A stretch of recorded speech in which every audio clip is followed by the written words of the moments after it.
Hello friends, कैसे हैं आप लोग। सबको मेरा जय भीम। नमो बुद्धाय। बुद्ध और उनका धम्म। भिक्षु के कर्तव्य। धम्म दीक्षा देना भिक्षु का कर्तव्य है। नंबर 1। यश कुलपुत्र और उसके 4 मित्रों के धम्म में दीक्षित हो जाने का समाचार दूर दूर तक फैल गया।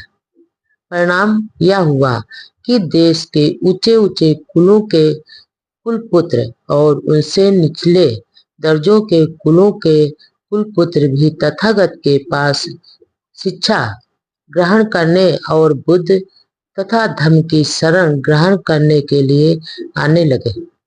नंबर 2। धम्म की शिक्षा ग्रहण करने के लिए तथागत के पास बहुत से लोग आने लगे थे। भगवान बुद्ध जानते थे कि प्रत्येक व्यक्ति को स्वयं शिक्षा देना उनके लिए कठिन था। उन्होंने इस बात की आवश्यकता अनुभव की कि प्रवजितों की प्रतिदिन बढ़ती हुई जनसंख्या को एक धार्मिक संगठन के रूप में संगठित कर दिया जाए, जिसे वह संघ कहते थे। नंबर 3। तदनुसार उन्होंने प्रवजितों को संघ का सदस्य बना दिया और अनुशासन के अपेक्षित नियम भी बना दिए, जो विनय कहलाए, और संघ के सदस्यों द्वारा उनका पालन किया जाना अनिवार्य कर दिया। नंबर 4। तथागत ने आगे चलकर भिक्षु बनने वाले के 2 चरण निर्धारित किए, जिनमें से होकर उसे गुजरना था।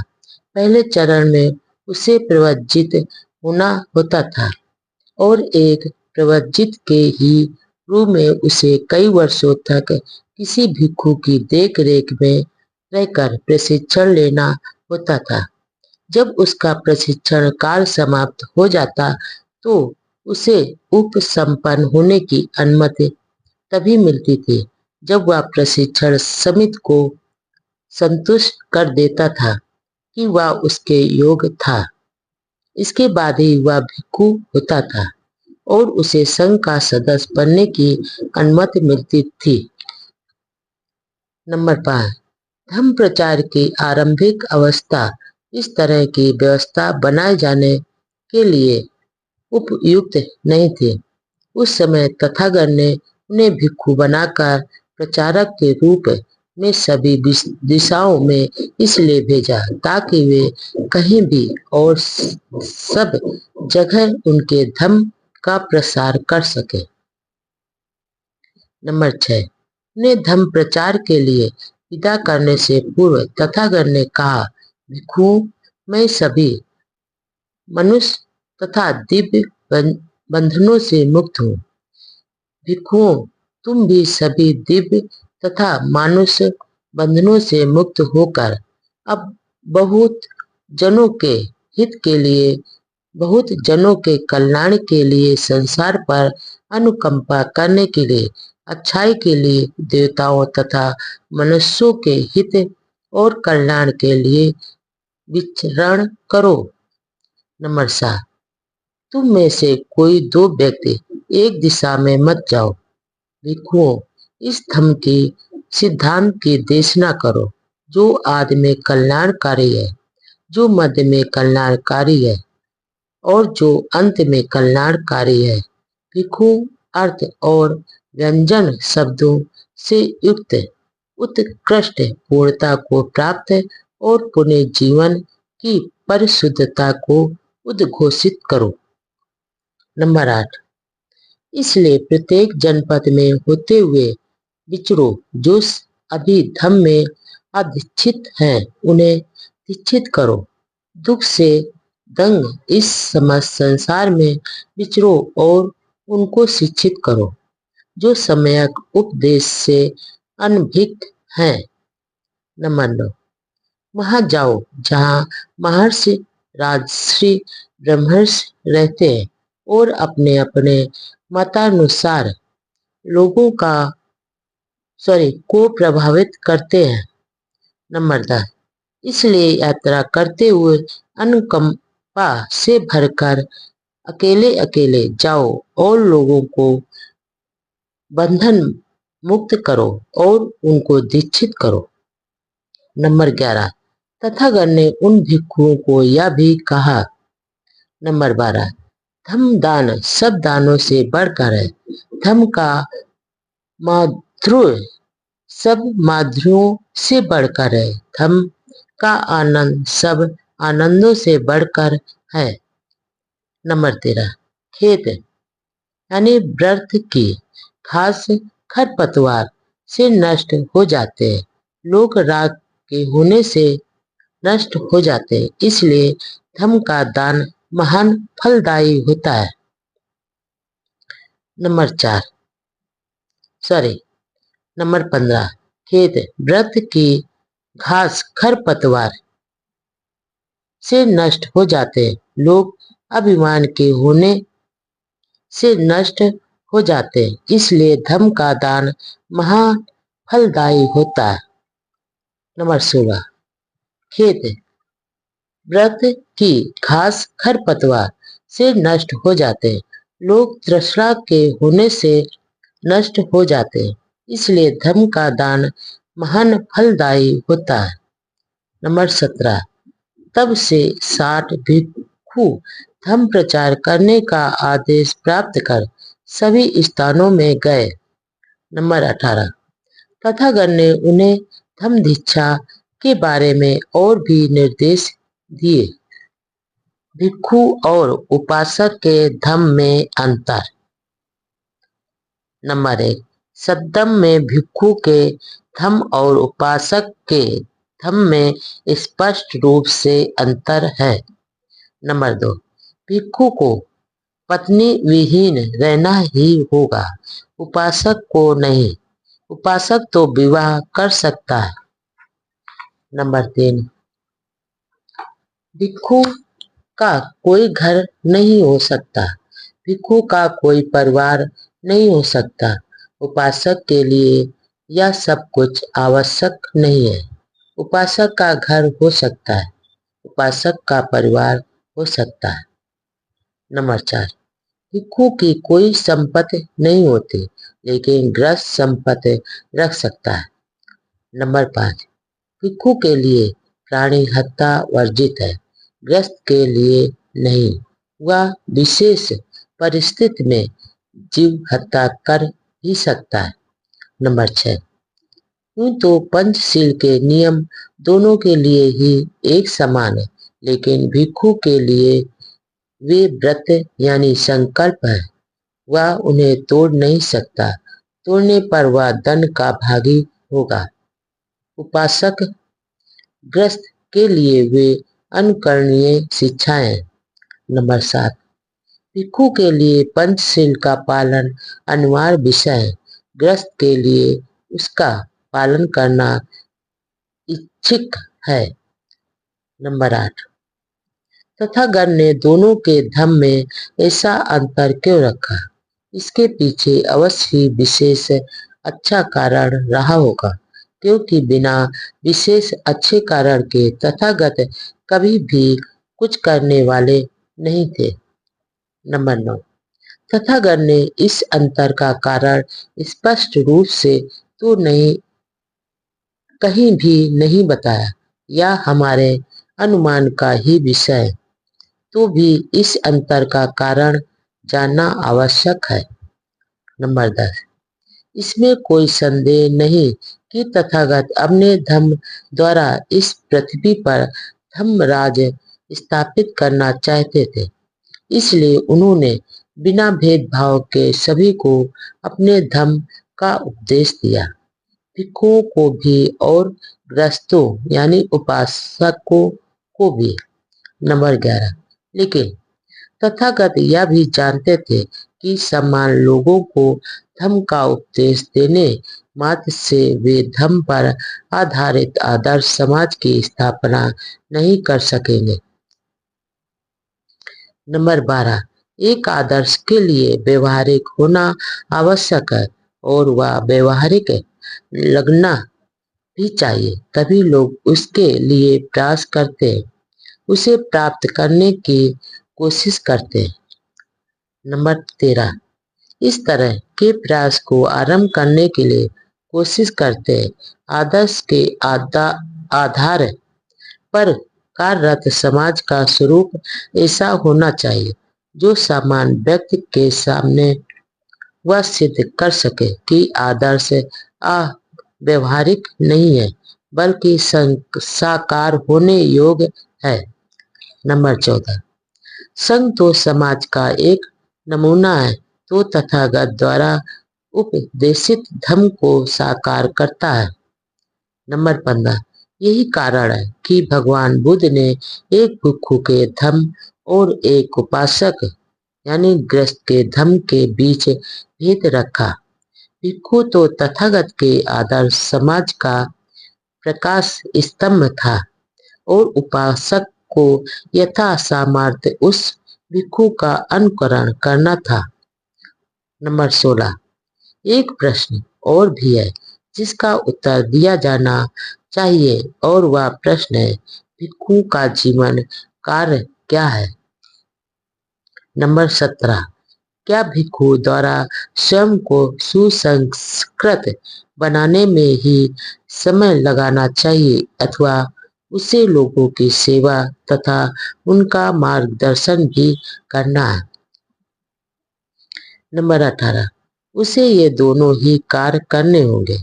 नंबर 19, बिना स्वयं को सुसंस्कृत बनाए वह मार्गदर्शन करने के योग्य नहीं हो सकता, इसलिए उसे अपने में एक संपूर्ण सर्वश्रेष्ठ सदाचारी और ज्ञान संपन्न व्यक्ति होना चाहिए। इसके लिए उसे व्यक्तिगत साधना संस्कृत होने का अभ्यास करना चाहिए। नंबर 20, एक भिक्षु गृह त्याग करता है किंतु वह संसार का त्याग नहीं करता। वह अपने घर को इसलिए छोड़ता है ताकि उसे उन लोगों की सेवा करने की स्वतंत्रता और अवसर मिल सके जो अपने अपने घरों में आसक्त हैं और जो दुख, चिंता और निराशा में पड़े हैं और जो अपनी सहायता स्वयं नहीं कर सकते। नंबर 21, धर्म का सार है करुणा और उसकी मांग है कि प्रत्येक आदमी दूसरों से प्रेम करे और उनकी सेवा करे। भिक्षु भी इसकी अपवाद नहीं कर है। नंबर 22, व्यक्तिगत साधना यानी सुसंस्कृत होने की, चाहे भिक्षु कितना ही ऊंचा क्यों ना हो, यदि वह मानवता की प्रेरणा की ओर से उदासीन है तो वह भिक्षु नहीं है। वह कुछ और तो हो सकता है किंतु भिक्षु नहीं हो सकता। भिक्षु और ब्राह्मण में मानसिक व नैतिक अंतर। नंबर 1, क्या भिक्षु और ब्राह्मण एक समान हैं? इस प्रश्न का उत्तर भी नकारात्मक ही है। नंबर 2, इस विषय की चर्चा किसी भी एक जगह पर इकट्ठी नहीं मिलेगी या उपदेशों में यहाँ वहाँ बिखरी पड़ी है, लेकिन प्रसंग के पृथक्करण को आसानी से संसार में एक जगह एकत्र किया जा सकता है। नंबर 3, एक ब्राह्मण पुरोहित होता है, उसका मुख्य कार्य होता है जन्म, विवाह, मरना आदि वे अवसर पर संस्कार कराना।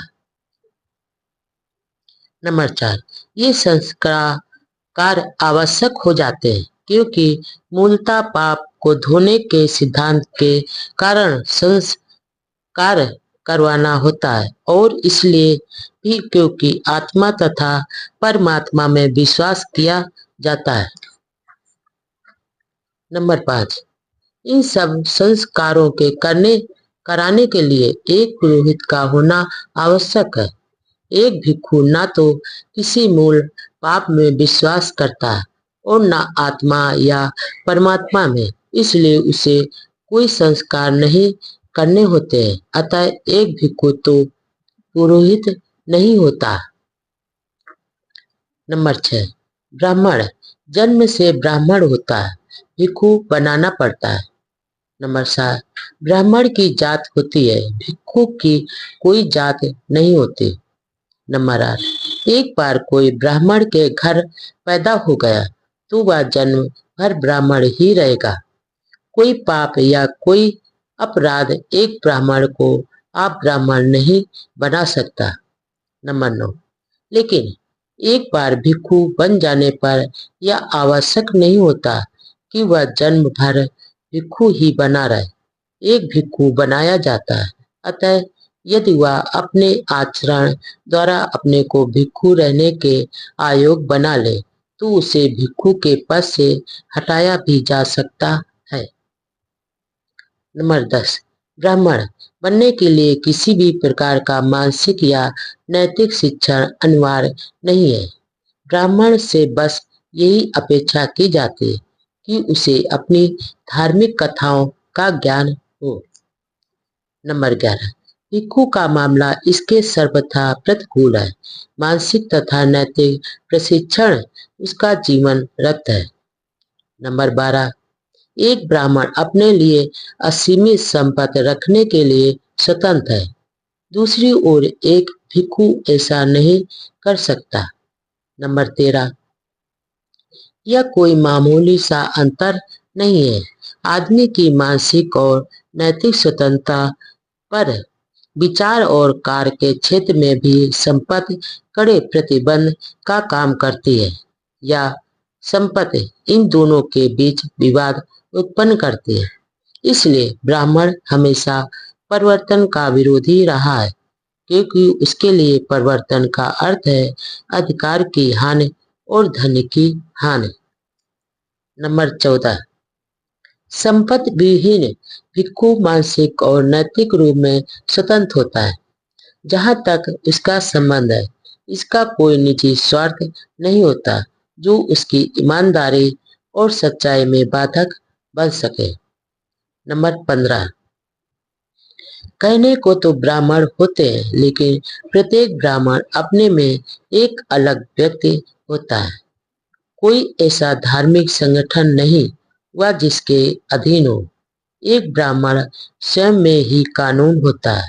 हाँ, ब्राह्मण आपसी स्वार्थों के कारण अवश्य जुड़े होते हैं जो मौलिक होते हैं। नंबर 16, दूसरी ओर एक भिक्षु हमेशा संघ का सदस्य होता है। यह कल्पना से परे की है कि कोई भिक्षु तो हो किंतु वह संघ का सदस्य न हो। भिक्षु अपने आप में कानून नहीं होता, वह संघ के अधीन होता है। संघ एक आध्यात्मिक संगठन है। क्या भिक्षु एक तपस्वी होता है? उत्तर है नहीं। नंबर 2, क्रोध परिवाचक से बातचीत करते हुए स्वयं तथागत ने यह नकारात्मक उत्तर दिया है। नंबर 3, एक बार भगवान बुद्ध राजगृह में गृद्धकूट पर्वत पर ठहरे हुए थे। उस समय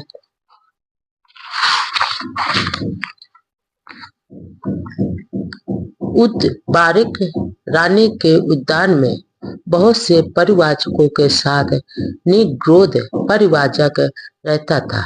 यह उद्यान परिवाचकों के लिए ही था।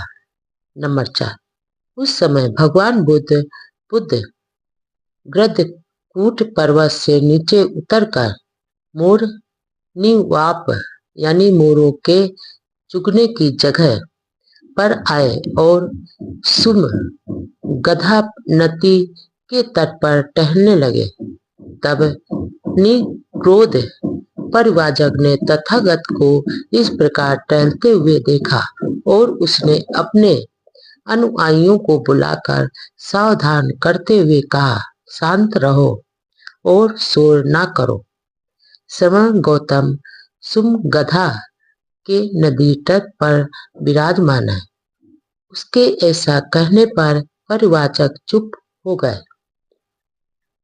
नंबर 5, जब तथागत निग्रोध परिवाचक के पास पहुंचे तो निग्रोध परिवाचक उनसे इस प्रकार बोला, हे भगवान, हे सुगत, कृपया आप पधारे। भगवान का स्वागत है, तथागत का स्वागत है। चिरकाल के बाद भगवान ने इधर दर्शन देने की अनुकंपा की है। आप कृपया आसन ग्रहण करें। आपके लिए आसन लगा हुआ है। नंबर 6, तथागत लगाए गए आसन पर आसीन हुए। निग्रोध परिवाजक भी एक नीचा आसन लेकर उनके समीप ही बैठ गया। नंबर 7, तब निग्रोध ने भगवान से इस प्रकार कहा, क्योंकि श्रमण गौतम का हमारी सभा में आगमन हुआ है, अतः हम श्रमण गौतम से यह प्रश्न पूछना चाहते हैं कि क्या है तथागत का यह धम विनय, जिसमें तथागत अपने श्रावकों को विनीत करते हैं और जिस धम विनय को सीखकर तथागत के श्रावक संतोष लाभ करते हैं, उसे अपना शरण स्थान स्वीकार करते हैं और उसे सदाचरण का आधारभूत सिद्धांत मानते हैं। नंबर 8, निग्रोध दूसरी दृष्टि वाले के लिए, दूसरी प्रवृत्ति वाले के लिए तथा दूसरी मान्यता वाले के लिए बिना अभ्यास और बिना शिक्षण के इसे समझ पाना बहुत कठिन है कि क्या है तथागत का यह धम विनय, जिसमें तथागत अपने श्रावकों को विनीत करते हैं और जिस धम विनय को सीखकर तथागत के श्रावक संतोष लाभ करते हैं, उसे अपना शरण स्थान स्वीकार करते हैं और उसे सदाचरण का आधारभूत सिद्धांत मानते हैं। नंबर 9, लेकिन हे निग्रोध, तुम मुझसे अपने ही सिद्धांत के संबंध में इस कठोर तपस्या के ही विषय में पूछ कि इन तपस्याओं से किस बात की पूर्ति होती है और किस बात के न होने से पूर्ति नहीं होती है। नंबर 10, तब निग्रोध परिवाचक ने तथागत बुद्ध से इस प्रकार कहा, भगवान, हम क्लेश दायक कठोर तपस्याओं के समर्थक हैं। हम उन्हें आवश्यक मानते हैं। हम उनसे चिपके हुए हैं। इनसे किस बात की पूर्ति होती है और किस बात के न होने से पूर्ति नहीं होती है। नंबर 11, हे निग्रोध, उदाहरण के लिए मान लो कि एक तपस्वी नग्न रहता है, तुच्छ हाथों वाला है, अपने हाथों को चाटता है, किसी का आदर सत्कार नहीं करता है। यदि कोई व्यक्ति कहे कि भिक्षार्थ पधारिए, तो उसकी भी नहीं सुनता। यदि कोई व्यक्ति कहे कि भिक्षार्थ रुकिए, तो उसकी भी नहीं सुनता। उसके लिए खास तौर पर तैयार करके लाए गए भोजन को भी वह स्वीकार नहीं करता। ना उखल में रखी हुई, ना लकड़ियों में रखी हुई, ना चक्की में पीसी हुई, ना इकट्ठे खाते हुए दो जनों द्वारा दी गई कोई चीज स्वीकार करता है। ना किसी गृहिणी से,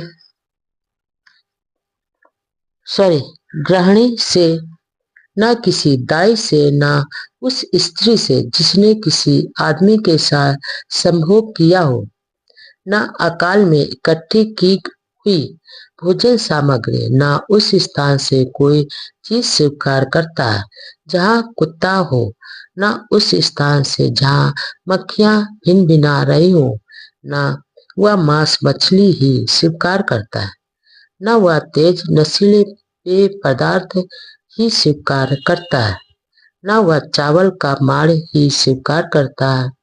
वह या तो एक ही घर से भोजन ग्रहण करने वाला होता है, एक कौर खाने वाला, या दो घर से भोजन ग्रहण करने वाला होता है, दो कौर खाने वाला या 7 घर से भोजन ग्रहण करने वाला होता है।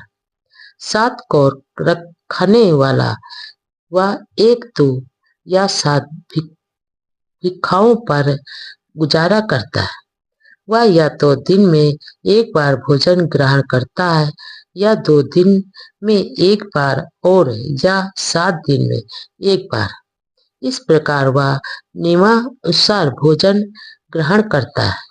15 दिन में एक बार तक वह या तो गमलों में उगाए हुए पौधों पर गुजारा करता है या जंगली चावलों पर या निवार बीजों पर या चमड़े पर या शैवाल पर या चावल की भूसी के आटे पर या कांजी पर या आटे पर या खली पर या घासों पर या गोबर पर या जंगल के फल फूल पर या उन पर जो पेड़ से स्वयं ही गिर पड़े। वह मोटे सन यानी पटसन का कपड़ा पहनता है। वह चीथड़े पहनता है। वह मोटा झूठा मिला जुला कपड़ा पहनता है। वह वलकल पहनता है या वह मृगछाल धारण करता है या मृगछाल की पट्टियों से ही बुनी हुई जाली धारण करता है। कुसा यानी घास धारण करता है या छाल वस्त्र धारण करता है या मिट्टी धारण करता है या आदमी के बालों का बुना हुआ कमल धारण करता है या घोड़े के बालों का बुना हुआ कमल धारण करता है अथवा उल्लू के पैरों का बना हुआ वस्त्र धारण करता है।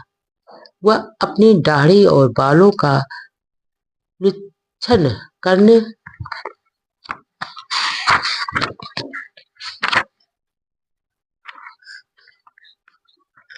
वाला होता है। वह दोनों का निरीक्षण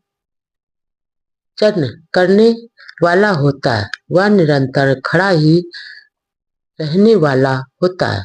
वह एड़ियों के बल चलने वाला होता है। वह बैठकर आगे ही आगे सरकने वाला होता है। वह कांटों की शैया पर सोने वाला होता है।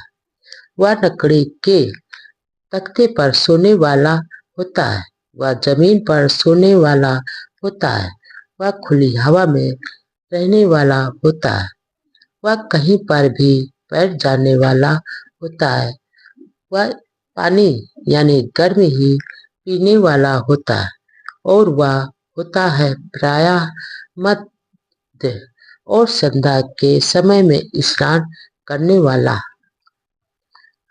नंबर 12।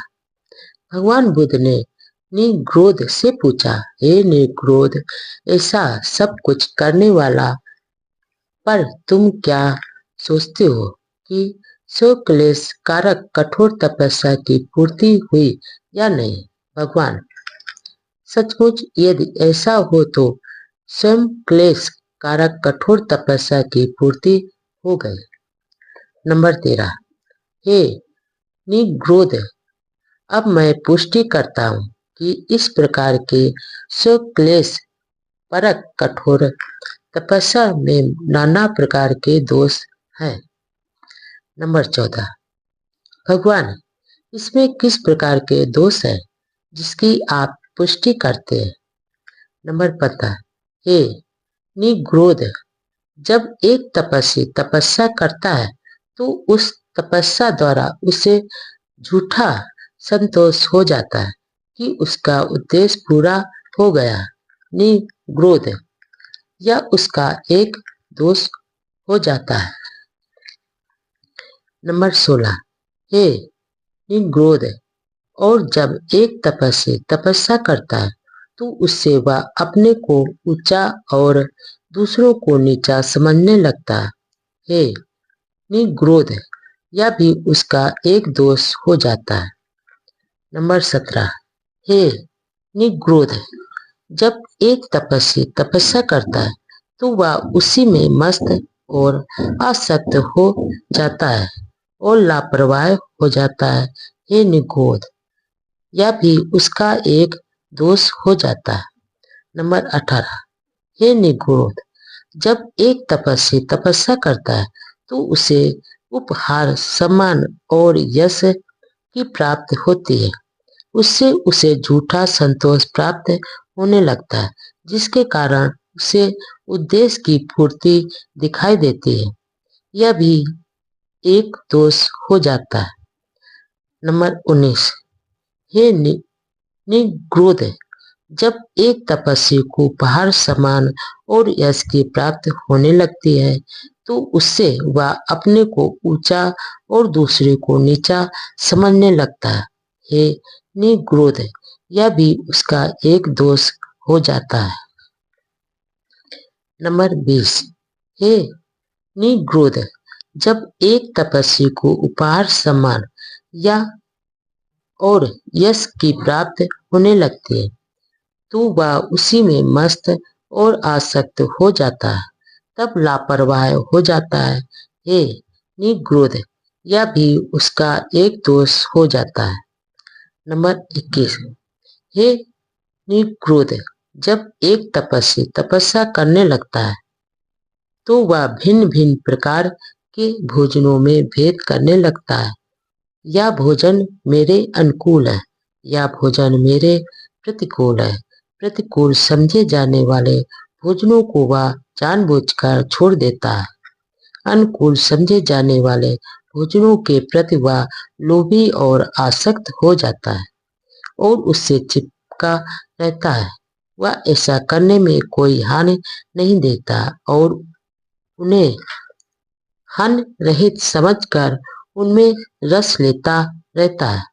उसे ऐसा आचरण करने में कोई खतरा नहीं दिखाई देता। हे निग्रोध, यह भी उसका एक दोष हो जाता है।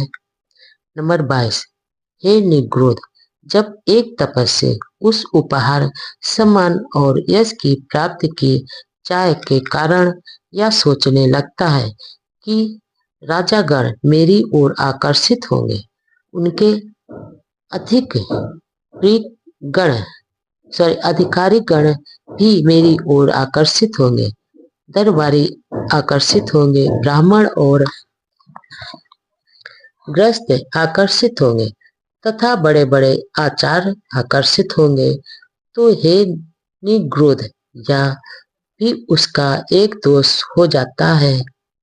नंबर 23, हे निग्रोध, और फिर एक तपस्वी किसी दूसरे तपस्वी या ब्राह्मण को लेकर बड़बड़ाने लगता है और कहता है, अमुक आदमी दुनिया भर की चीजें खाता है, आलू की तरह के कंद, शाखाओं पर लगने वाले फल, झाड़ियों में लगने वाले बेर आदि, जिमी कंद और नाना तरह के बीज आदि सभी चीजों को चबा डालता है और तब भी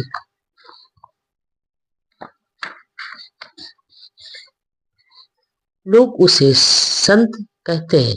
हे निग्रोध, यह भी तपस्वी का एक दोष हो जाता है। नंबर 24, हे निग्रोध, एक तपस्वी देखता है कि किसी दूसरे श्रमण या ब्राह्मण का स्वागत सत्कार हो रहा है, सम्मान हो रहा है, नागरिकों द्वारा उसे उपहार भेंट प्रस्तुत की जा रही है। यह देखकर वह सोचता है, नागरिक लोग इस ऐश्वर्य में रहने वाले व्यक्ति का इतना आदर सत्कार करते हैं, इसे पूजते हैं, सम्मानित करते हैं और उसे उपहार भेंट करते हैं, लेकिन मुझ जैसे तपस्वी को कठोर तपस्या का जीवन व्यतीत करने वाले की ओर कोई ध्यान नहीं देते, मेरा कोई आदर सत्कार नहीं करते, मेरी पूजा और सम्मान नहीं करते और ना उपहार भेंट करते, इसलिए वह नागरिकों के प्रति ईर्ष्या और दुर्भावना रखता है। यह भी तपस्वी का एक दोष हो जाता है। नंबर 25, हे निग्रोध, एक तपस्वी रहस्यमय हो जाता है। उससे पूछने पर क्या आप इसका समर्थन करते हैं? वह समर्थन न करने पर कहता है हाँ और समर्थन करने पर कहता है नहीं। इस प्रकार वह जानबूझकर झूठ बोलता है। हे निग्रोध, यह भी तपस्वी का एक दोष हो जाता है। नंबर 26, हे निग्रोध, एक तपस्वी क्रोधित भी हो सकता है और मन में दोष भी रख सकता है। हे निग्रोध, यह भी तपस्वी का एक दोष बन जाता है। नंबर 27।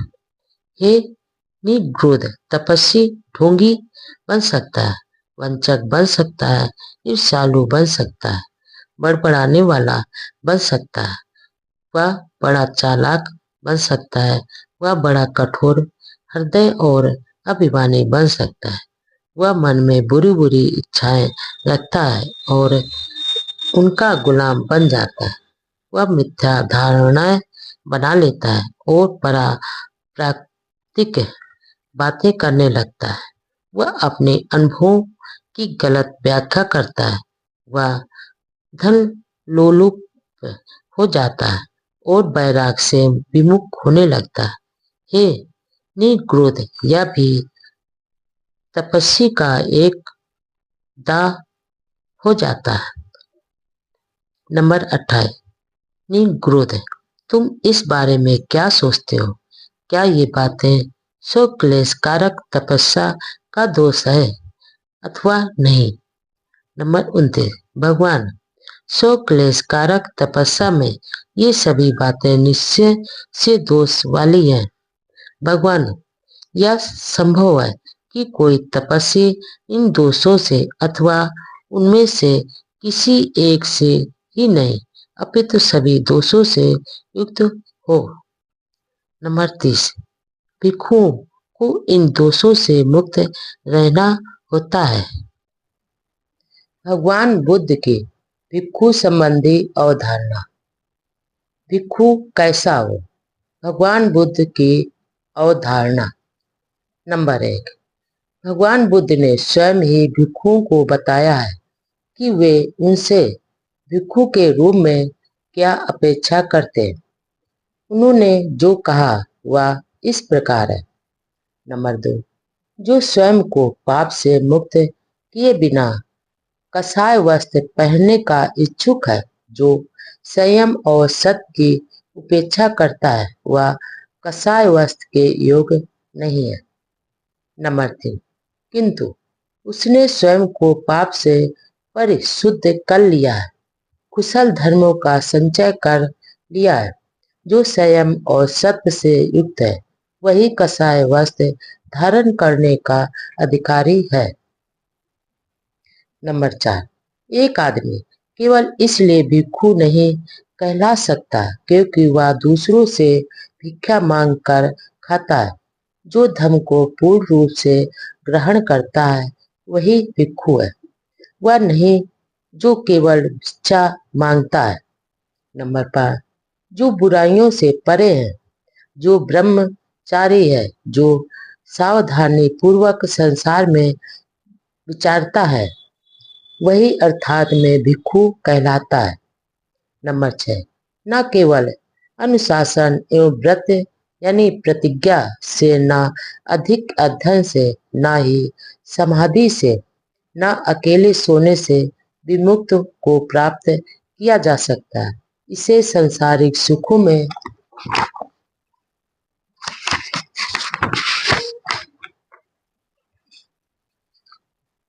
लिप्त व्यक्ति नहीं जान सकता। हे भिक्षु, जिसने तृष्णा का विनाश कर डाला है वही उसे प्राप्त कर सकता है। नंबर 7। जो भिक्षु वाणी को संयत रखता है, जो बुद्धि मानी पूर्वक और शांति पूर्वक बोलता है, जो धम्म के अर्थ को समझाता है, उसकी वाणी मधुर होती है। नंबर 8। जो धम्म में स्थित होता है, जो धम्म में आनंदित रहता है, जो धम्म में ध्यान करता है, जो धम्म का अनुसरण करता है, ऐसा भिक्षु कभी सद्धम्म से पतित नहीं होता। नंबर 9। जो कुछ भी उसे प्राप्त हो वह उसे तुच्छ नहीं समझता, न ही वह दूसरों से ईर्ष्या करता है। जो भिक्षु दूसरों से ईर्ष्या करता है उसे कभी चित्त की शांति प्राप्त नहीं होती। नंबर 10। जो भिक्षु थोड़ा मिलने पर भी उसका तिरस्कार नहीं करता, जिस भिक्षु का जीवन पवित्र तथा प्रमाद रहित है। देवता भी उसकी प्रशंसा करते हैं।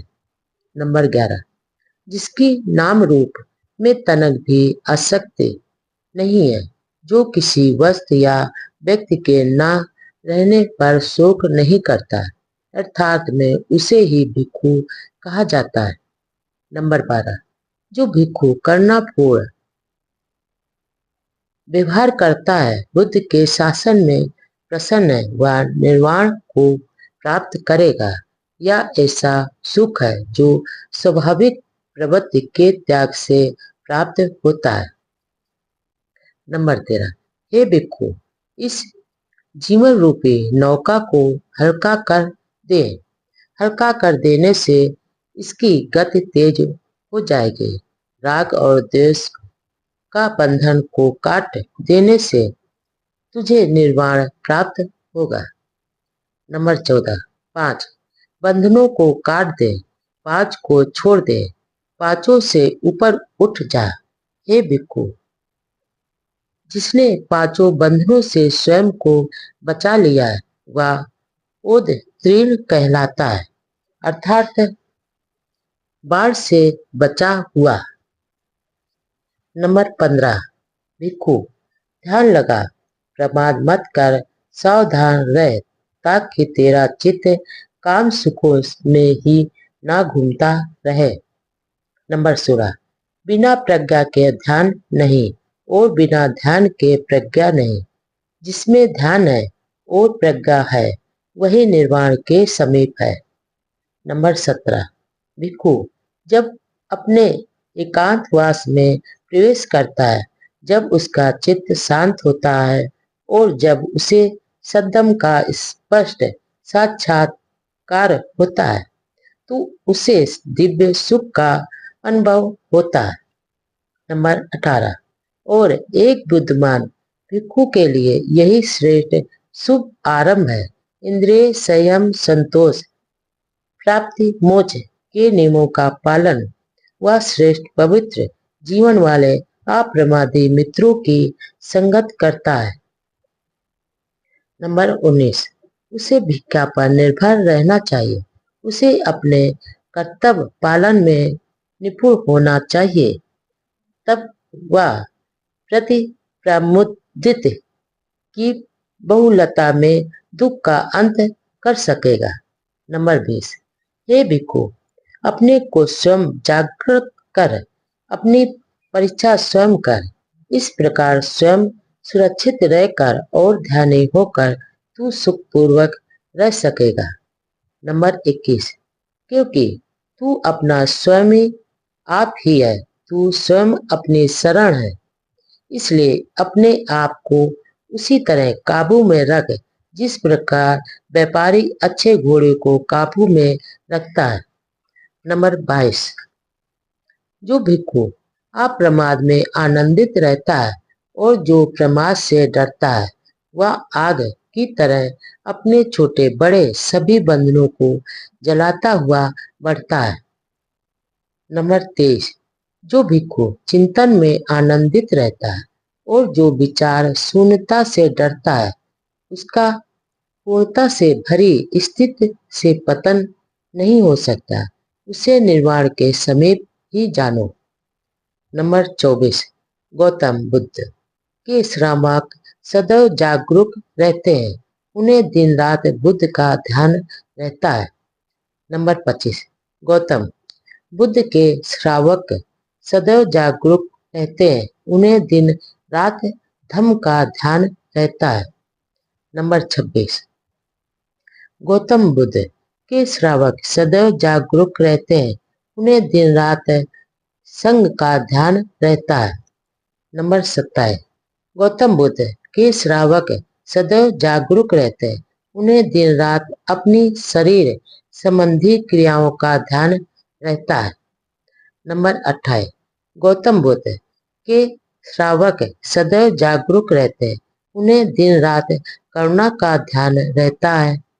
नंबर 29, गौतम बुद्ध के श्रावक सदैव जागरूक रहते हैं, उन्हें दिन रात विपासना यानी भावना का ध्यान रहता है। नंबर 30, संसार का त्याग करना, भिक्षु बनना कठिन है। संसार में आनंदित रहना भी कठिन है। विचार में रहना भी दुष्कर है। घर में रहना भी दुखदायी है। अपने सम्मान लोगों के साथ रहना और मिलकर सभी वस्तुओं का उपभोग करना भी दुखदायी है। प्रवज्जित का विचरण करना भी दुखदायी है। नंबर 31, जो आदमी श्रद्धा युक्त है, जो शीलवान है, जो यशस्वी है तथा जो ऐश्वर्यवान है, वह जहां जहां भी जाता है सम्मानित होता है। भिक्षु द्वारा अपराध स्वीकार करने की अनूठी व्यवस्था। नंबर 1, भिक्षुओं के संगठन के संबंध में जो सर्वाधिक मौलिक और अनुपम संस्था भगवान बुद्ध ने आरंभ की, वह अपराध स्वीकार करने की प्रथा थी।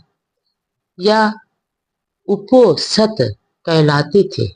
नंबर 2, तथागत ने इस बात का अनुभव किया कि यह संभव है कि अपराधों के बारे में उन्होंने जो नियम बताए हैं उनका पालन कराया जा सकता है, लेकिन उन्होंने कुछ दूसरे प्रतिबंधों की भी व्यवस्था की जो अपराध की श्रेणी में नहीं आते थे। उनका कहना था कि चरित्र निर्माण के लिए और चरित्र को सुदृढ़ बनाए रखने से ऐसे प्रतिबंध संबंधित थे और यह भी आवश्यक था कि उनका पालन किया जाना सुनिश्चित किया जाए। नंबर 3, लेकिन तथागत उन प्रतिबंध का पालन करवाने का कोई प्रभावशाली ढंग नहीं ढूंढ पाए। इसलिए उन्होंने विचार किया कि अपराध को सबके समक्ष स्वीकार करना ही एक साधन हो जिससे भिक्षु के अंतर्मन को संगठित किया जा सकता है तथा यह एक प्रहरी की तरह गलत अथवा दूषित कदम उठाए जाने पर उसकी रक्षा कर सकता है। नंबर 4, अपराध स्वीकार किया जाना प्रतिबंधों के उल्लंघन तक ही सीमित था। यह पातिमोक्ष कहलाता था। नंबर 5, उपोषत यानी अपराध स्वीकृत के लिए संबंधित क्षेत्र के भिक्षुओं की एक सभा का होना आवश्यक था। 15 दिनों में 3 सभाएं यानी बैठक आवश्यक थी। क्रमशः प्रत्येक चतुर्दशी, पंचमी तथा अष्टमी वाले दिन भिक्षु उपवास रख सकता है। इसी कारण इन दिनों को उपोषत कहा जाता है। नंबर 8, बैठक में भिक्षु एक एक करके प्रतिबंधों को पढ़कर सुनाता है जो पातिमोक्ष में वर्णित होते हैं। प्रत्येक नियम का पारायण कर चुकने पर भिक्षु कहता है, क्योंकि आप सब लोग चुप हैं, इसलिए मैं समझता हूँ कि आप में से किसी ने भी किसी नियम का उल्लंघन नहीं किया।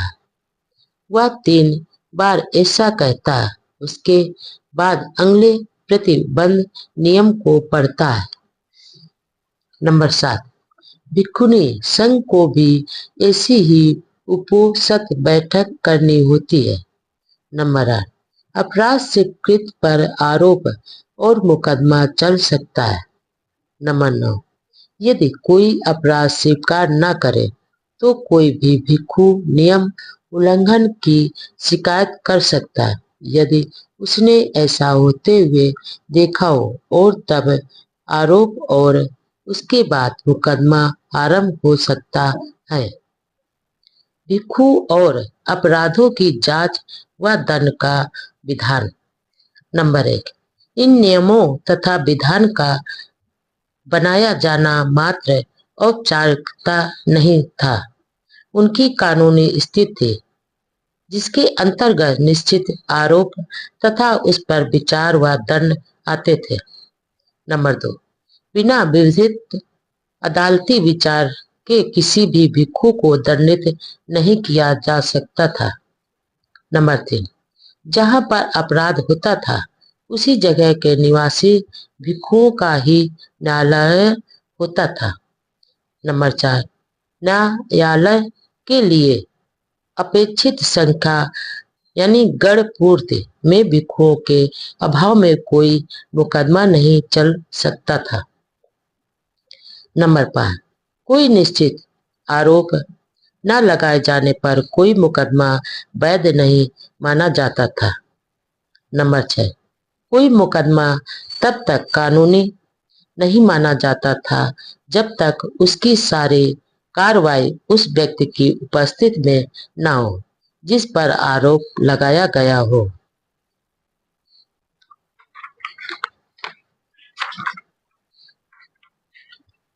नंबर 7, कोई भी जात तब तक वैध नहीं मानी जाती थी जब तक कि उस आरोपित भिक्षु को अपनी सफाई देने का पूरा अवसर न मिला हो। नंबर 8, एक अपराधी भिक्षु को निम्नलिखित दंड दिए जा सकते थे। नंबर 1, तर्जनीय कर्म यानी चेतावनी देकर छोड़ दिया जाना। नंबर 2, निश्चय कर्म यानी पागल घोषित किया जाना। नंबर 3, प्रवचनीय कर्म यानी संघ से निकाल दिया जाना। नंबर 4, उपेक्षितीय कर्म नंबर यानी बहिष्कार किया जाना। नंबर 5, प्रतिसरणीय कर्म यानी बिहार से निकाल दिया जाना। नंबर 9, बिहार से बाहर निकाल देने के कर्म यानी परिवार कर्म के बाद आह्वान कर्म आवाहन कर्म आता था जिसका अर्थ था निकासन को रद्द कर देना। ऐसा संघ द्वारा संतुष्ट के बाद क्षमादान दिए जाने पर हो सकता था। भिक्षु और शिष्टाचार के नियम। नंबर 1, एक भिक्षु का व्यवहार बहुत अच्छा होना चाहिए। अपने व्यवहार के तरीके में उसे एक आदर्श पुरुष होना चाहिए। नंबर 2, इस उद्देश्य की पूर्ति के लिए तथागत ने बहुत से शिष्टाचार संबंधी नियम बनाए हैं। नंबर 3, ये शिष्टाचार के नियम से ही धम्म कहलाते हैं। उनकी संख्या 75 है। भिक्षु का जीवन तलवार की धार पर चलने जैसा। नंबर 1, इन अपराधों से साफ साफ बचे रहने की कोशिश के साथ साथ भिक्षु को कुछ और भी प्रतिबंध स्वीकार करने पड़ते हैं और वह एक ग्रस्त के समान स्वतंत्र नहीं रह सकता। नंबर 2, इस प्रकार के कुछ प्रतिबंध निस्संज्ञेय पचते कहलाते हैं। इनकी संख्या 26 है जिनका भिक्षु को पालन करना होता है। नंबर 3, उनका संबंध चिवरों, ऊनी बिछावन, भिक्षापात तथा औषधीय आवश्यकता को उपहार के रूप में स्वीकार करने से है। नंबर 4, इनका संबंध चांदी सोने को स्वीकार करने से भी है। भिक्षु द्वारा किए जाने वाले क्रय विक्रय से तथा सांदिक वस्तु को निजी बना लेने से भी है। नंबर 5, इन प्रतिबंधों के उल्लंघन का दंड भी निस्संज्ञेय और यानी पश्चाताप प्रकट करना ही है। नंबर 6, इन प्रतिबंधों के अतिरिक्त भिक्षु जीवन के लिए कुछ और भी प्रतिबंध हैं जिनका पालन करना भिक्षु के लिए आवश्यक है। वे पचते कहलाते हैं। उनकी संख्या 92 है। भिक्षु और संघ के नियम संबंधी अपराध। नंबर 1, किसी भी व्रत को भंग करना भिक्षु के लिए धर्म के विरुद्ध किया गया अपराध है। नंबर 2, उक्त अपराधों के अतिरिक्त कुछ और भी अपराध थे जो भिक्षु द्वारा हो सकते थे। वे संग विशेष कहलाते थे। संधिक नियमों संबंधी दोषी। नंबर 3, विनय पिटक में दी गई सूची के अनुसार संग दी शेष 13 है। नंबर 4, संघ विशेषों का क्रम परिवाचकों के बाद है। संघ में सभी के लिए द्वार खुले। नंबर 1, संघ का प्रवेश सभी के लिए खुला था। नंबर 2, जात पात का कोई बंधन नहीं था। नंबर 3, लिंग का कोई भेद नहीं था। नंबर 4, हैसियत जैसी कोई बाधा नहीं थी। नंबर 5, जातिवाद के लिए संघ में कोई स्थान नहीं था। नंबर 6, सामाजिक हैसियत का संघ में कोई स्थान नहीं था। नंबर 7, संघ में सभी एक समान थे। नंबर 8, संघ में सदस्य का दर्जा जन्म से नहीं बल्कि गुणों से निश्चित होता था। नंबर 9, जैसा तथागत ने कहा था, संघ एक समुद्र के समान है और भिक्षु उन नदियों के समान है जो समुद्र में विलीन हो जाती है। नंबर 10, नदी का अपना अलग नाम होता है और अपना अलग अस्तित्व होता है। नंबर 11, लेकिन जैसे ही नदी समुद्र में प्रवेश करती है, उसका ना ही कोई पृथक नाम रह जाता है और ना ही पृथक अस्तित्व। नंबर 12, उसके साथ मिलकर वह एक हो जाती है। नंबर 13, संघ के संबंध में भी यही बात है। जब एक भिक्षु संघ में प्रवेश करता है तो वह समुद्र के जल की तरह अन्य सब के साथ मिलकर एक हो जाता है। नंबर 14, तथागत ने कहा, उसकी कोई पृथक जात नहीं रही, उसकी कोई पृथक हैसियत नहीं रही। नंबर 15, संघ के अंदर यदि कोई वर्गीकरण था तो पुरुष स्त्री की दृष्टि से था। भिक्षु संघ का संगठन पृथक था और भिक्षुणी संघ का संगठन पृथक। नंबर 16, संघ में प्रवेश पाने वाले 2 वर्गों में विभाजित थे, श्राम ऋण तथा भिक्षु। नंबर 17, 20 वर्ष से कम आयु वाला कोई भी व्यक्ति श्राम मेड़ बन सकता था। नंबर 18, 30 शरण तथा 10 शीलों को ग्रहण करने से कोई भी बालक श्रम ऋण बन सकता। नंबर 19, मैं बुद्ध की शरण ग्रहण करता हूँ, मैं धम्म की शरण ग्रहण करता हूँ तथा मैं संघ की शरण ग्रहण करता हूँ। ये 3 शरण है। नंबर 20, मैं प्राणी हिंसा से विरत रहूंगा, मैं चोरी नहीं करूंगा, मैं अब्रह्मचार्य से विरत रहूंगा, मैं झूठ नहीं बोलूंगा तथा मैं नशीले पेय पदार्थों से विरत रहूंगा। नंबर 21, मैं विकार भोजन से विरत रहूंगा, मैं नाच गाना बजाना गंदी और अश्लील बातों आदि से विरत रहूंगा, मैं अपने आप को सजाने तथा अलंकृत करने से विरत रहूंगा, मैं ऊंची सैया अर्थात ऐशो आराम से विरत रहूंगा तथा मैं जात रूप रजत सोना चांदी को ग्रहण करने से विरत रहूंगा। नंबर 22, इस प्रकार ये 10 शील है। नंबर 23, 1 श्रम मेड़ जब चाहे संघ छोड़कर ग्रस्त बन सकता है। एक श्रम मेड़ एक भिक्षु से जुड़ा रहता है और उसका अधिकांश समय उसी की सेवा में व्यतीत होता है। एक प्रकार से उसने प्रवज्जा नहीं ली होती है। नंबर 14, दो अवस्थाओं में से गुजरने पर आदमी भिक्षु पद तक पहुंचता है। पहली अवस्था प्रव्रज्जा कहलाती है और दूसरी अवस्था उपसंपदा।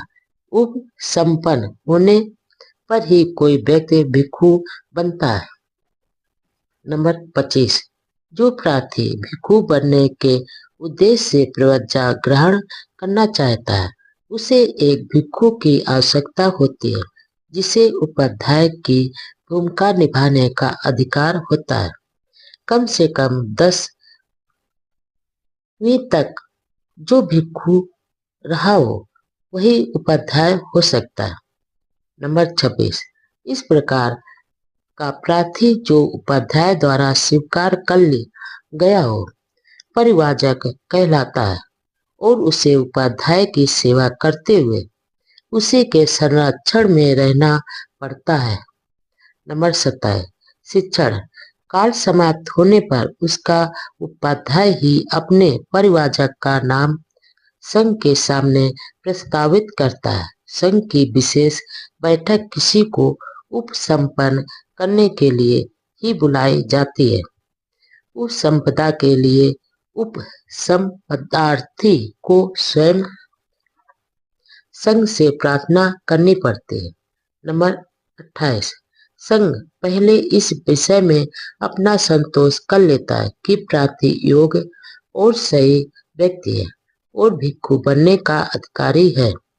इसके लिए कुछ निश्चित प्रश्न हैं जिनका प्रार्थी को उत्तर देना पड़ता है।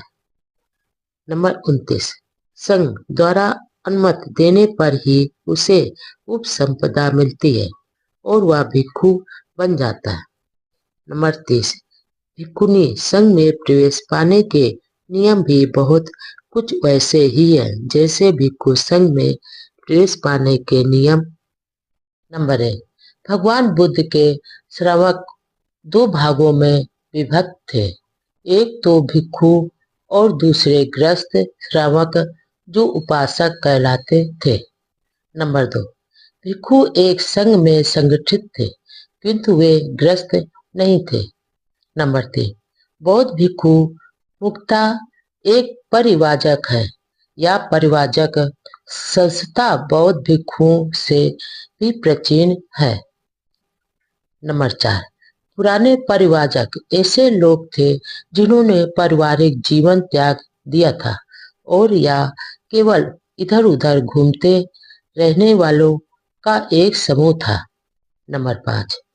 उनके एक जगह से दूसरी जगह जाने का उद्देश्य था भिन्न भिन्न आचार्यों तथा दार्शनिकों से संपर्क करके सत्य को जानना, उनके प्रवचन सुनना और नीति शास्त्र दर्शन प्रकृति तथा रहस्यवाद आदि विषयों पर उनके साथ चर्चा करना। नंबर 6। कुछ पुराने ढंग के ऐसे परिवाचक भी थे जो एक आचार के अधीन तब तक रहते थे जब तक उनको कोई दूसरा आचार नहीं मिल जाता था। कुछ दूसरे किसी को भी अपना आचार न मानते हुए के अकेले ही रहते थे। नंबर 7। इस पुराने ढंग के परिवाजकों में कुछ स्त्री परिवाजिकाएं भी थी। स्त्री परिवाजिकाएं कभी कभी पुरुष परिवाजकों के साथ रहती थी और कभी कभी अपने आप अकेले ही रहती थी। नंबर 8। इन पुराने ढंग के परिवाजकों का कोई संघ नहीं था, उनके अनुशासन के नियम भी नहीं थे और ऐसा कोई आदर्श भी नहीं था जिसके लिए उन्हें प्रयास करना पड़ता। नंबर 9। इतिहास में पहली बार तथागत ने अपने भिक्षुओं का एक संघ अथवा भ्रात संघ बनाया, उनके लिए अनुशासन के नियम बनाए और आदर्श भी निश्चित किए जिनका उन्हें पालन करना और लक्ष्य प्राप्त करना होता था। सभी प्राणियों के प्रति असीम मैत्री भावना हो। नंबर 1।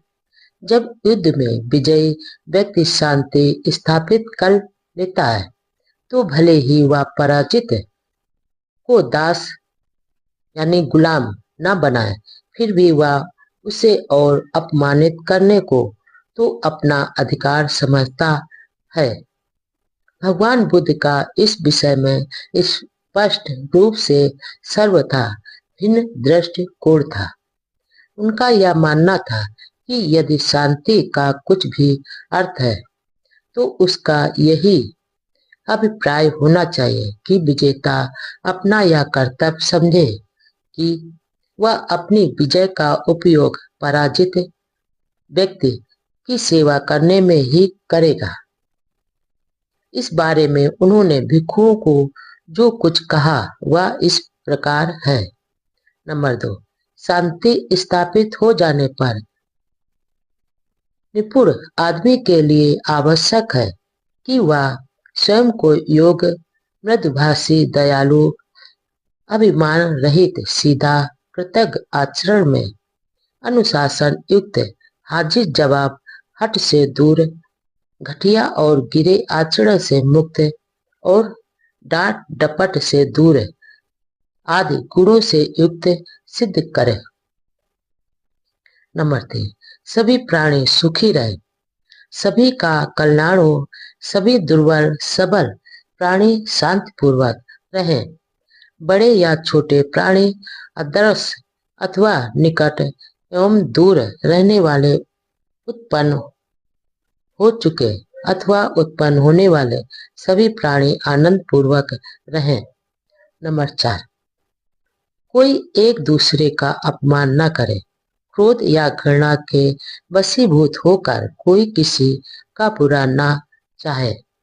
नंबर 5, जिस प्रकार माता अपनी जान पर खेलकर अपने इकलौते बच्चे को घायल होने से बचाती है, वैसे ही सभी प्राणियों के प्रति भावनाओं, विश्व में ऊपर नीचे चारों ओर सभी प्राणियों के प्रति असीम मैत्री भावनाओं, जिसमें लेश मात्र घृणा ना हो, शत्रुता ना हो। नंबर 6, खड़े रहते, चलते फिरते, बैठे रहते, लेटे हुए अपनी पूरी शक्ति के साथ बस यही चिंतन करें, इसे ही ब्रह्म विहार कहते हैं। युद्ध मानव विकास में बाधक है।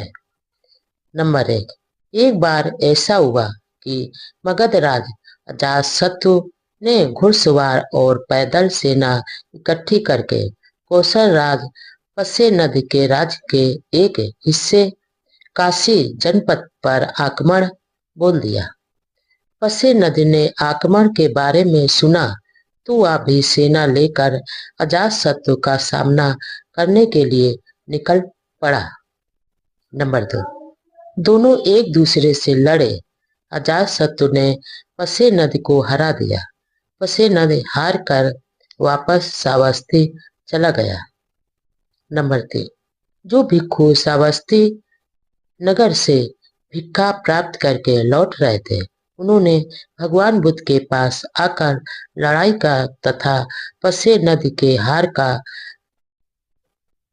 वापस आने का समाचार कह सुनाया। नंबर 4, भिक्षुओं, मगध राज अजातशत्रु अकुशल पक्ष का साथी है। कौशल राज पसे नदी कुशल धर्म का साथी है। अभी पसे नदी राजा का एक पराजित आदमी की तरह रात को दुख के साथ व्यतीत करेगा। नंबर 5, विजय से बैर पैदा होता है, पराजित दुखी रहता है, किंतु जो उपशांत और राग रहित है वह जय पराजय की चिंता छोड़ सुखपूर्वक रहता है। नंबर 6, फिर ऐसा हुआ कि वे दोनों राजा दूसरी बार फिर युद्ध भूमि में भिड़े, किंतु इस बार उस युद्ध में कौशल राज पसे नदी ने अजातशत्रु को हरा दिया और जीवित पकड़ लिया। तब पसे नदी ने सोचा, यद्यपि मैं अजातशत्रु को कुछ हानि नहीं पहुंचा रहा तो भी उसने मुझे कष्ट दिया है, फिर भी यह मेरा भांजा है, कैसा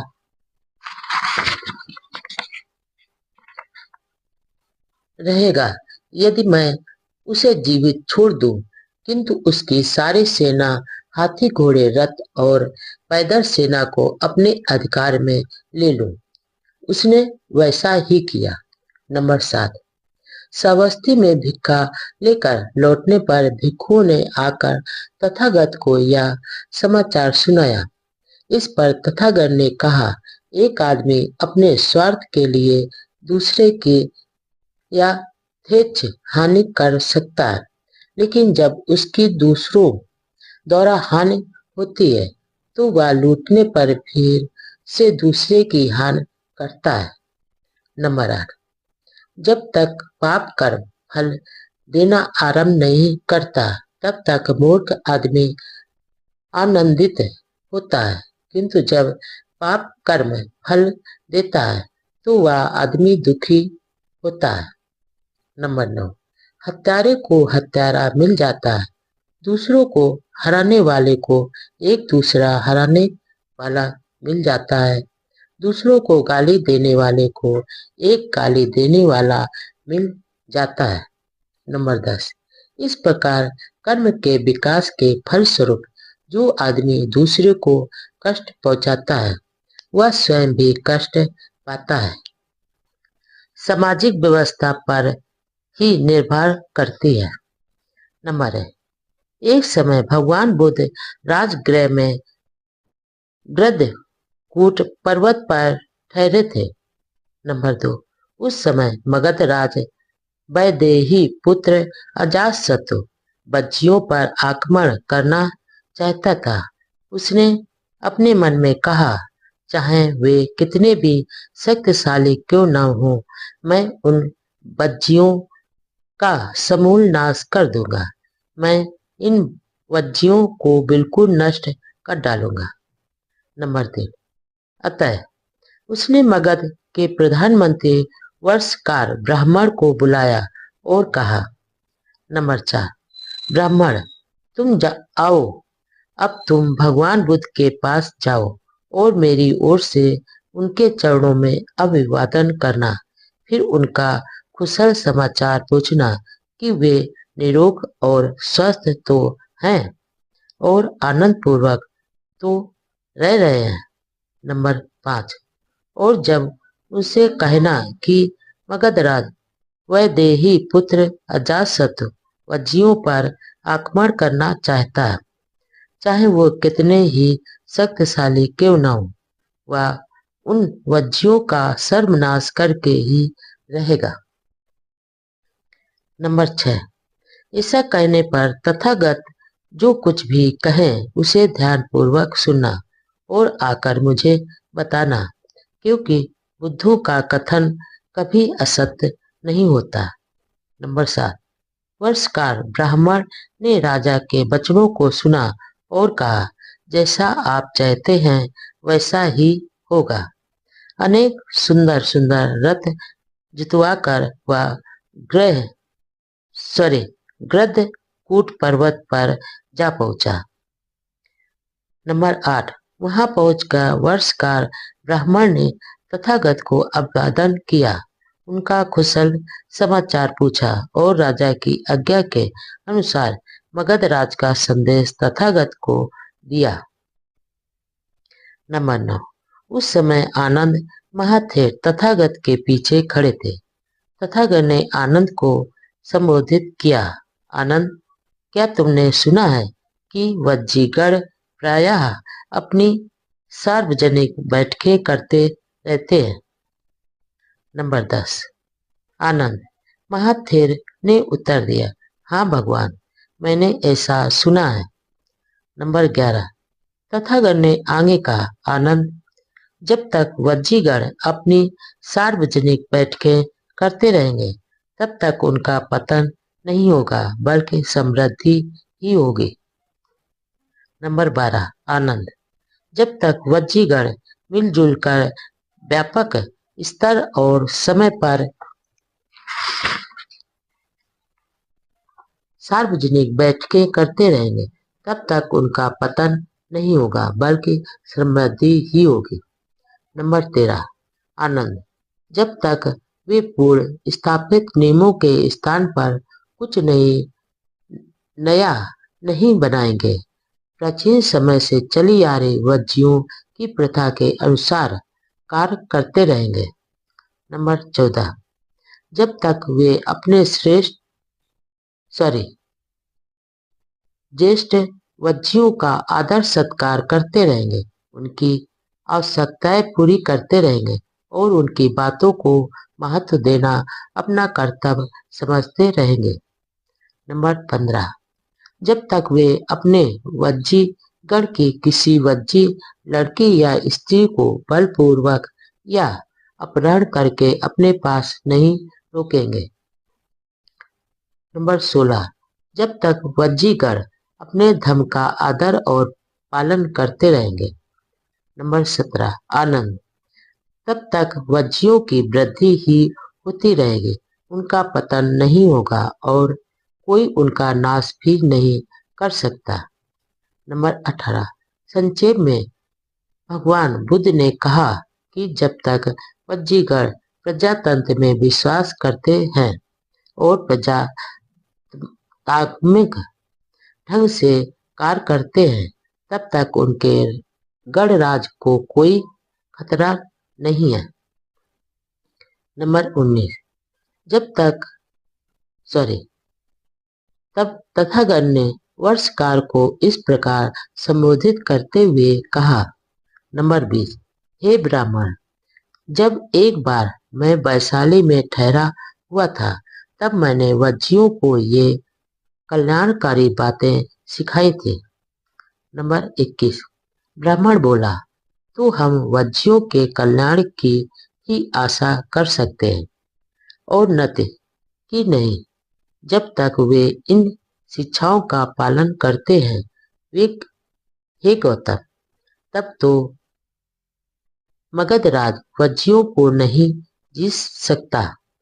नंबर 22, इस प्रकार वर्षकार ब्राह्मण तथागत के वचन सुन अपने आसन से उठकर राजगृह वापस लौट गया, जहां उसने मगधराज को यह सब कह सुनाया जो उसने तथागत से सुना था। में यदि राजा सदाचारी है तो उसकी प्रजा भी सदाचारी होगी। नंबर 1, एक बार भगवान बुद्ध ने भिक्षुओं को संबोधित करते हुए कहा। नंबर 2, भिक्षुओं, जब राजा दुराचारी हो जाते हैं तो उनके मंत्रीगण और अधिकारीगण भी दुराचारी हो जाते हैं। जब मंत्रीगण और अधिकारीगण दुराचारी हो जाते हैं तो ब्राह्मण और गृहपति भी दुराचारी हो जाते हैं। जब ब्राह्मण और गृहपति दुराचारी हो जाते हैं तो नगर और गांव के लोग भी दुराचारी हो जाते हैं। नंबर 3, लेकिन भिक्षुओं, जब राजा सदाचारी होते हैं तो उनके मंत्रीगण और अधिकारीगण भी सदाचारी होते हैं। जब मंत्रीगण और अधिकारी सदाचारी होते हैं तो ब्राह्मण और गृहपति भी सदाचारी हो जाते हैं। जब ब्राह्मण गृहपति सदाचारी होते हैं तो नगरों के नागरिक और ग्रामीण लोग भी सदाचारी हो जाते हैं। नंबर 4, जब गाय नदी पार कर रही होती है, जब यदि बूढ़ा बैल गलत रास्ते पर चल देता है तो उसका अनुकरण करती हुई सब गायें भी गलत पथ पर चल देती है। इसी प्रकार आदमियों में जब मुखिया कुटिल होता है तो अन्य लोग भी कुटिल हो जाते हैं।